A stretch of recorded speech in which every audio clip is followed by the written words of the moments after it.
Hey everyone, in today's video, I'm going to be talking about trance depth. When it comes to hypnosis, a lot of people wonder, how deep can you go?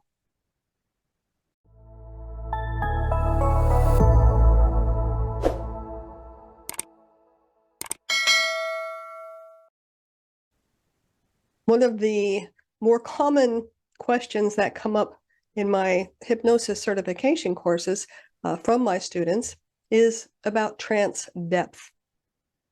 How do you know if somebody is hypnotized, and how do you know how deep they are, and what can we know about all of this? I am here to tell you about trance depth. There are a number of different scales that are available for you to look at when it comes to understanding the depth of trance that one can go into during hypnosis or any other time, I suppose.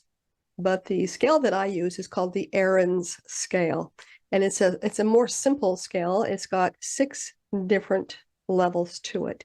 Now it's divided in half, so there are the top 3 and the bottom 3. Now the first 3 levels of this Arons scale, they really are the only levels we need to get our clients into to help them with simple things like give up smoking, weight loss, sleep better, things like that. So it's kind of a light to middle of the road kind of a trance depth. It's not super, super deep. But a lot of people just automatically go into the deeper levels, those bottom 3, and these are actually called the amnesic stages because so many people think they fall asleep. Have you done hypnosis before and you think you fell asleep because you didn't remember any of it? I always tell my clients, you'll remember every word I say. And for the most part, that's true. But for my clients that go into these bottom 3 levels, they oftentimes do not remember a word consciously. Now, the subconscious part of their mind is always listening and recording. These levels, these deeper levels, these are the ones we want to get people into for things like dental procedures, childbirth, any kind of a minor surgery. And you could actually train yourself to go into that deep level of trance with hypnosis and have a minor surgery and not feel a thing. And it's really helpful for people that have problems with going to the dentist. Some people, they blink too much or, whatever. There's a lot of different problems you can have with the dentist. But hypnosis is a really good way to experience any kind of a medical procedure that you need to have without feeling the pain and without having the stress and the anxiety that goes behind that. Now, for some people, they need to practice the hypnosis in order to get themselves to go into those deeper levels. But there are other people who just go there automatically. I can't tell you how many clients I've worked with that, they come in and they'll say, well, I don't think I can be relaxed. And, they're pretty high strung and they're stressed out and they have a lot of anxiety. And I like to assure people, you know what? If anybody can do it, I can do it. I will bore you into a coma with my monotone voice.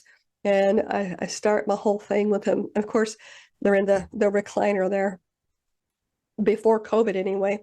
And they would go into that beautiful state of relaxation and just go zoom right to those bottom layers, the amnesic stages. And they would come out of it and they would say, I don't remember a word you said, but I always make recordings for my clients. And so they have that to listen to for reinforcement. But here's the thing that's interesting. If you think you fell asleep in hypnosis, but you're not really sure if you fell asleep or you just went into that really deep state because you can't remember, either way, here's the trick. Here's what I teach my students to pay attention to. When you get to the end of the hypnosis session, the third part of the hypnosis session is where we emerge people. We bring them back up into what I call normal waking consciousness. If you have somebody who's in a really, really deep state of hypnosis, in one of those amnesic stages where they seem to just be checked out, like they're gonzo. Well, when you start bringing them up, it's a count from 1 to 5, the way I do it. There's many ways to do it. But I will bring them up, 1, repeat a few suggestions, 2, a few suggestions, 3, feel the cushions beneath your body, 4, take a deep breath, 5, open your eyes. And if they open their eyes right on cue, then I know they were not actually asleep. They were just in those very, very deep amnesic stages. That's where so much good work can be done. And so that just tells me they were not asleep. Now, if I do that and they just keep snoozing through the whole thing, then yes, they did fall asleep. Now, does hypnosis still work? Yeah, it does. It works even if you fall asleep, because the subconscious mind is always recording. But here's the thing. I think it works a little better if you are somewhat cognizant of the suggestions being given. Now, the way I work with clients is that, we spend some time talking. I like to educate my clients, and so I teach them all about the subconscious mind and the neural pathways and the critical faculties and brain waves and all of that great stuff that, hopefully you can learn about by watching some of these videos. But then I ask them a lot of questions. What I do is, I've got one right here.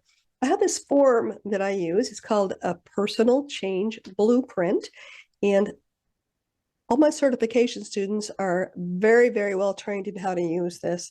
And it's also available for you to learn if you're interested in any of my books. I have 2 books here. I've got, this one is on how to do self-hypnosis. Self-hypnosis for the 21st century. This, I don't know if you can read it, my personal change blueprint. Whoops, right there. Sorry, wrong way. Personal change blueprint. And then in my other book, it's called Mastering the Law of Attraction, Your Personal Change Blueprint. And this is the process that I use to really flesh out what it is that the client wants. Because honestly, they oftentimes they don't know what they want. They know the behavior change they wish was different, but it's not always exactly what they want. But anyway, what I was saying is that I fill this out with them, and then the information on this form turns out to be the information I say back to them in the hypnosis session. So they're already fairly aware of what I'm saying back to them. And of course, their subconscious mind, like I said, it's always recording. So even if they fall asleep, they're still getting the advantage. But I just think it works a little better if you're somewhat aware. Now, the ideal experience for my client is to have them drift in and out of awareness. I won't say sleep, because they're really not going into sleep and out of sleep. They're in that very low alpha theta state where they're just in and out of conscious awareness. That is the best state to be in. But again, there are those 6 levels of trance that we work with in this business. And we can do a lot of really good work no matter what level you're at. Even at that first level, which is just like, it's a very light trance state, it's still very effective. And I believe that when I'm working with clients and we're filling out this personal change blueprint, they actually go into that light state of trance on their own before I've ever done any kind of formal induction. So we're always kind of like just teetering on that verge of going into trance. And I know that if you've ever been driving down the road and you have experienced highway hypnosis, that is a trance state. Luckily, it's just, one of the top 3. Hopefully you're not going into the deeper state where you are unconscious. That's not a good thing to do while you're driving.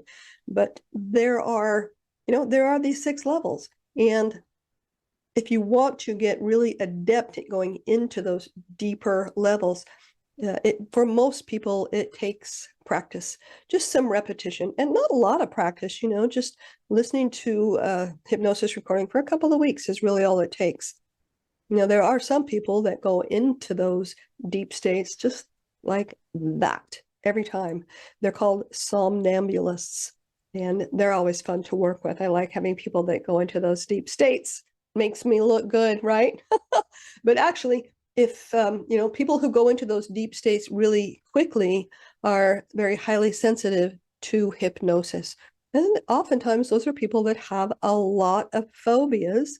And that's why they have phobias, is because they are so highly sensitive to experiences and impressions and imagery and that kind of thing. So lots of fun stuff to cover in this field of hypnosis. But I wanted to tell you a little bit about these 6 levels of trance.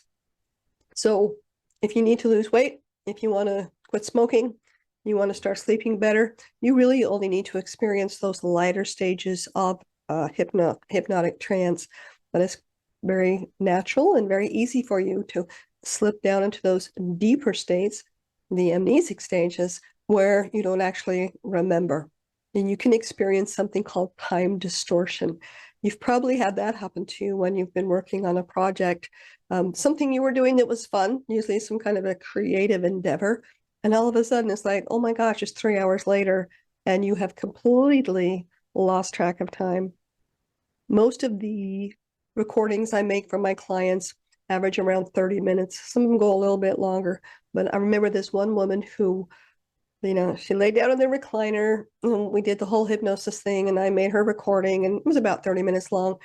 And after it was over, she, and I brought her back to, and she looked at me and she sat up and she's kind of mad. And I could see by the look on her face, she wasn't too happy. And she said, "That's it. That's it. That's all I get for that much money." And I said, "What do you mean? What are you talking about?" And she goes, "That was like 3 minutes." And I said, "No, seriously, it was a half an hour. It's on a recording and I want you to listen to it every day for a couple of weeks." But that happens when we're in those trance states. We experience that time distortion. Most of the time, it seems like a shorter period, but sometimes it feels longer. And I always hate that when a client, comes out of the hypnosis trance and says, "My gosh, what time is it? Have I been here for 3 hours?" Like, oh, no, not 3 hours. Most of the time, it feels like it happened shorter. A little information for you about trance depth. I hope you learned something from that. If you enjoyed that, if you would like to learn more, I have a lot of classes available. Like I said, I've got my books available. I'll put some links down in the description for all the things that I do. And if you haven't already subscribed to my channel, please do. Subscribe, share, give me a thumbs up or a like or whatever it is these days. Hit that bell and stay tuned. I'm going to try to be posting as many of these as I can. My goal is to educate as many people as possible about hypnosis, because you can change your life by just understanding these basic principles about how the subconscious mind works. If you learn how to do self-hypnosis, then you can do it on your own and you don't have to pay me to do it for you. Although if you want to pay me to help you, I'm available. So available for one-on-one sessions. I also teach hypnosis certification courses. One of my favorite things to do. I have a 12-week course. I try to keep that going 2-3 times a year. Check my schedule below to see when the next class is if you're interested in that. And it's all on Zoom, right? We just meet once a week on Zoom. And then the rest of the class is all videos and PDFs and audios and all of that stuff. So it's a pretty awesome class. But you can learn more about trance depth that way. If you have questions, comments about this topic today, please let me know in the comments section. And I hope you enjoyed this information today, and I hope you have a great day. And see you at the next go round.